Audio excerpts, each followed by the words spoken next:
one of the college football season has come and went, and we're here going to discuss the first couple of games that we saw, some of the big matchups that we saw, ranked matchups, unranked matchups, upset, non-upsets. Y'all already know what the deal is. I'm Dr. Kulamaker. I'm Jonathan Walden. I'm the Shane Dunn.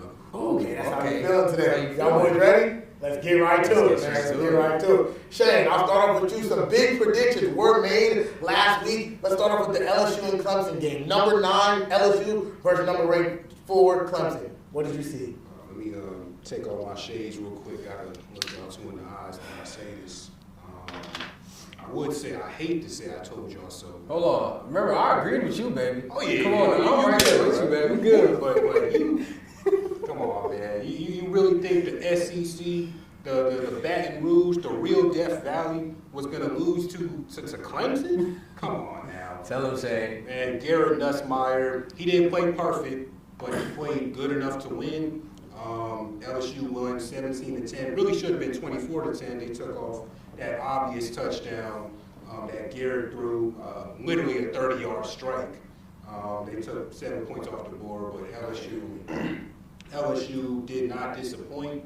And I think one of the most surprising things that came from this weekend was the LSU defense. When you look back at the past couple of years, the defense has definitely taken a step back from where they were with Les Miles in 2011. Back in the old days of the SEC. So seeing that defense basically shut down Clemson has to get LSU fans hyped up, and other SEC teams kind of scared. And I will say, to come to my defense from last week about the Clemson Tigers, I'm riding full fledged behind them boys down there. Look, I don't know when Clemson became the real Death Valley, but I'm not going to side with them on that. LSU is the real Death Valley. But look, Cade Klubnik did look a little rattled. Like you said, that LSU defense looked ferocious. But look, they came out and held Clemson to their fewest points in a home game, 10 points in 2010. So that was pretty surprising. I was wrong. Garrett Nussmeier did look like the Heisman favorite and the best quarterback in college football. He is the truth. He is the truth. LSU is nice. I underestimated LSU. Brian Kelly got them boys ready for the game, that defense. But look, wide receiver Antonio Williams for Clemson got hurt his hamstring, left early in the game. Klubnik, he's going to learn. This is a nice game for him to learn. But outside of Miami, I'm not worried about anybody else in the ACC. So this was a nice game for Clemson to realize, feel things out. But them Tigers going to be ready. And I hear what you're saying, Lisa, but I got to side with Shane, man. LSU was looking phenomenal against the Clemson Tigers. And we really got to look at, the offense was good. The quarterback, Mr. Nussmeier, went 18 for 31, 195 yards, 1 touchdown, 58.1%. He did great, but we have to look at the LSU defense. The LSU defense was phenomenal. We got to talk about defensive lineman Mekhi Wingo. He clogged the rushing lane and pushed the pocket inside and made Klubnik uncomfortable. LSU held Clemson to 31 rushing yards, 1.6 yards per carry, and forced them into one-dimensional pass. And that's the whole running back. 20 rushes out of everyone, 31 yards. I'm telling you, that defense, LSU, I'm telling you, that's top 3. It's looking like the top 3 best defenses as of right now. And I was amazed to see how LSU Tigers perform, and especially with the stadium pulse of Clemson, the hill, running down that hill, no, they weren't afraid. And they even knew before the game. They had the 1-0 shirts before the game. They were confident going into that game, and it was clear who the real Death Valley was. That is over there in Baton Rouge, LSU. Maybe we can go down there sometime and find out about that real Death Valley. Yes, we can. Hey, and if we do, we will definitely let you guys know. Yes, we will. And now, what was I going to say? It's going to be a secret. But speaking of going somewhere to watch a football game, Daliso, what's going on? What do you got to tell us?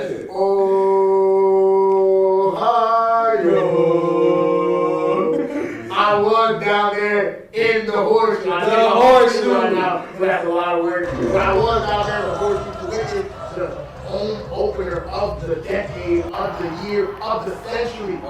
I would say Texas #1 ranked versus #2 ranked OSU. And let's be serious, AP called out with disrespect. OSU and Texas, let's be serious. Let's talk about what I saw at the game. OSU, boy, Matthew Patricia. Sheesh. That defense right there, Sheesh. phenomenal. I'm talking about linebacker Junior Arvell Reese wreaking havoc all over Arch Manning. And look, everyone's going to cut Arch Manning a little bit of slack, which I will too, but no. We got to stop it. He's not a true freshman. This is his third year in the same Steve Sarkisian system. And he's coming out there looking inaccurate, missing easy passes, overthrowing receivers on third down on a slant route, throwing horrible interceptions. He looked rattled. As much as I got afraid now, Patricia Arch Manning. They said you could go to the draft this year. You don't look ready.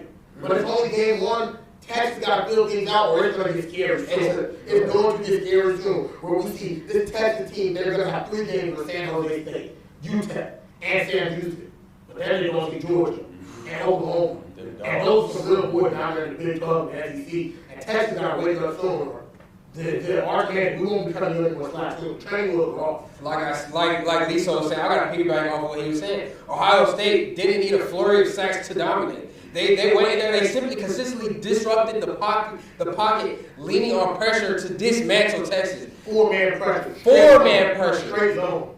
He just didn't look like Lisa said. He didn't look like he was ready. And there was times where he's overthrowing, underthrowing. He even underthrew, and we got an interception. The second, not only did the front four look excellent without Jack Sawyer, but that secondary, they were sitting in there and locking up. And I gotta praise the Buckeyes for sure, because they proved why they are the defending champs. They proved why they went to that tip and defended, running it back completely. I agree, but Texas, I think there's no need to overlook Texas. For Texas, for Arch Manning, this is his first game. Cool, he's played a little bit, but this is time for him to get that chip on his shoulder. Okay, they already knocked me out. They already counted me out now. So now I really got something to prove. And let's talk about Julian Sain, quarterback Julian Sain for the Buckeyes. Who you certainly didn't know that much about. You know about him now. You know about him now. 13 for 20, 126 yards, 1 touchdown, 65%.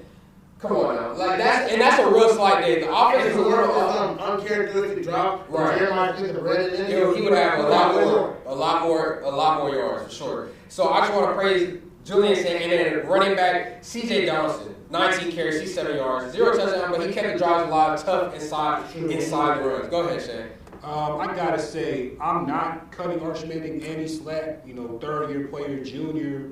He should know better, but you can't put the blame all on him. You got to look at Steve Sarkisian. Looking back, and not even just the play calling, but looking back at Texas of last year and Texas this year, they made it pretty easy on Quinn Ewers' quarterback, right? A lot of short throws, a lot of RPOs, quarterback-friendly play calls. But when you look at least his first game against Ohio State, there was a lot of plays, set from under center, and But see, when they didn't give him those easy RPOs and those easy slant routes, Arch Manning is throwing 15 yards in front of the receiver, throwing over his head, and it's like, Arch Manning, at this stage in your career, you cannot be doing that. I understand it's first year starting, but you cannot be doing that. Of course, but looking back at the game, it was very foreign for that to happen. Like you would see an RPO, but it would be after 2 straight 3-and-outs of running the ball up the middle and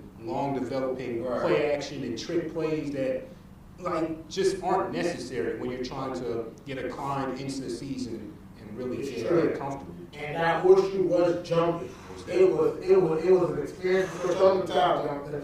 Showing the tile. I'm going back to souvenir, man.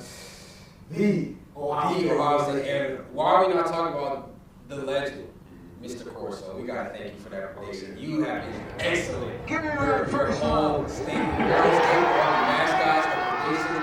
It's been an honor for a limited time for us, of course. But it's been a complete honor to be able to witness greatness. And look, he didn't miss on a single kick this whole weekend. And one of those picks was Florida State. At LSU Tigers. And look, I'm going to say the quote right here, boys. They don't have Nick Saban to save them. I just don't see them stopping. And that must be Mr. Tommy. Tommy Castellanos, I hope I'm saying that right. Yes, sir. 152 passing yards, 78 yards rushing, and a touchdown on the ground. Castellanos, and who's that? Roll Tide. And I'm gonna tell you, that Tide definitely rolled up out of that stadium after that game. Kalen DeBoer. Kalen DeBoer. This has to be stopped. You came from Washington after going to the national championship game, went to Alabama, and you have lost to 4 unranked teams in less than 2 full seasons. Kalen DeBoer. This has to be stopped. That Alabama team did not look prepared. That Alabama team looked like it was still playing summer spring ball. And it's like this time of the season. This is an unranked FSU team. Tommy Castellanos, he was solid at Boston College, had some issues over there before transferring over to FSU. But Kalen DeBoer, you cannot lose a game like this. Week 1, you cannot go to FSU and give them more than that confidence. And look, I hear everyone hopping on the Florida State game like the AP polls just dropped and they just went up to 14, I believe, in the ranking. We don't even know if Florida State is that good. Let's be serious. It's true. This might be an overreaction. It's true. But because you're Alabama, Kalen DeBoer, this is not the standard. I understand you can't compare to Nick Saban, but no. Well, no. Let's put some respect on Florida State's name because their quarterback Castellanos, I seen him at Boston College, and I have a knack for making out talent and scouting talent. Like this guy, he's going to the NFL. And lo and behold, I seen he transferred to Florida State, and he was free from the shackles of Bill O'Brien, and look where he is now. It's true. You know what I'm saying? It's true. Put on a great performance for that. Yeah, so he's free. There's a whole new energy for them Seminoles this year, and I think they're going to carry that into a seemingly weak ACC. Whoa, they do play Miami and Clemson. Don't say weak. They play some of the 2 top hitters in that college. But outside that, who is it? Two L's. I don't know. I think they'll split it. I think they'll split it 1-1. But I also got to say this. Split between Miami and Clemson. I also got to say this. Boy, oh boy, are the Alabama fans distraught. I was coming out, I actually haven't told y'all this story. I was coming out of the Dollar General that Saturday night. I seen a young brother with an Alabama shirt on. And I was like, roll Tide, and dude nearly cussed me out. I was like right over that Dollar General on Jordan Lane. I was like, yeah, roll Tide. He was like, I can't even repeat what he said. You know what I mean? I kind of got shocked, and I was like, okay. He wasn't trying to hear that. Look, the reason why he was going to cuss you out because he knew he seen that Georgia Bulldog tag coming out your pocket. You know what I'm saying? and look right here. Alabama, things don't get easier. In a few weeks, after these little cupcake games they have scheduled, it's Georgia. Where's it going to be at, too? It's going to be over there in Athens. And then there's a tough Vandy team who beat them last year. And then they're going to see Tennessee, South Carolina, LSU, Oklahoma. All top 15 teams. Those are all ranked opponents. It does not get easier, Alabama. And now, let me talk about the effort. Let me talk about the Seminoles right now. You're talking about you saw, okay, Garrett Nussmeier may be the leading front runner. No, I don't think so. What I saw from Mr. Castellanos was pure dual threat elite play style. He went out there 15 for 25, 152 yards, 1 passing touchdown and 1 rushing touchdown.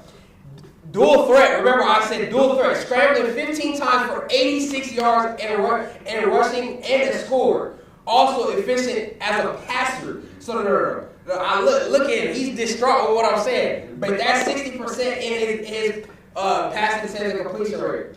What he did out there was lead that team to a victory against Roll Tide. What did he say? The quote again said. Say it again.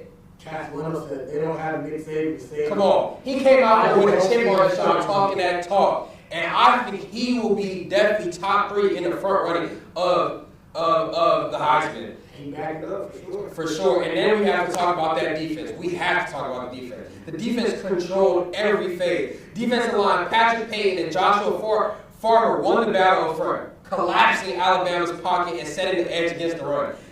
Linebacker DJ Lundy, 8 tackles, filled gaps, and shut down interior rushing lanes. We got to talk about the defense generating a 42.4 pressure rate, without blitzing. This is without blitzing. 42.4 pressure rate.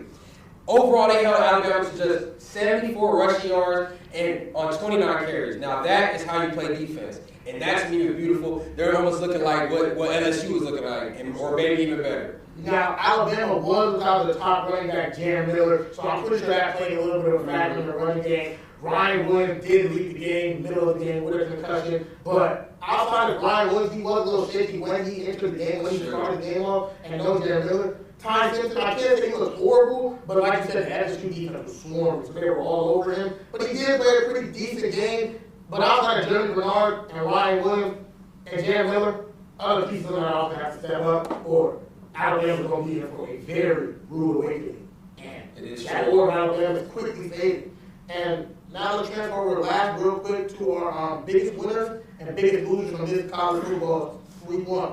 Shane, what do you got to say? All right, so biggest winner and biggest loser, real quick. Biggest winners, I got to go with that Category 5 Hurricane down in Miami. Carson Beck, obviously a Georgia transfer. I think he was quoted saying that this is the first time that he's actually had fun, playing quarterback. He don't like play for the Bulldogs. I mean, I guess they don't like 2 straight national championships, but each his own flavor, right?